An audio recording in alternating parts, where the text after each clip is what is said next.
Well, this is Tim from Your Six Studios. Today in this video, I'm going to show you how to get your Samsung phone into the recovery screen or mode. So the first thing you want to do is swipe down from top right and go to power right here and just select power and tap it and turn off your phone. Now the key to get it into the recovery screen is a USB cable that's connected to your PC or laptop. So if you're not doing this step, it's not going to launch into the recovery screen. So when the phone is turned off, connect it to your computer, just like this, and wait for it to charge. Give it like 2 or 3 seconds. Hold down the power button and the volume up. Power button, volume up. Hold it down for about 5 to 10 seconds. When this thing goes away, usually I just let go. And then I'm gonna let go and hold it down again.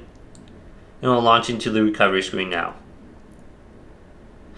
And just give it a second. When you see the Samsung Galaxy logo, you can let go and you can unplug it. Now you can operate the recovery screen with the volume up and volume down. You can go to Wipe Data Factory Reset, hit the power button on your phone, and you can select it now. So we can select this, and my phone is just going to reboot because I went to that option. But very easy to do. You just need a power cord connected to your PC. Hopefully this video did indeed help you out. Leave it a big thumbs up and subscribe to my channel down below.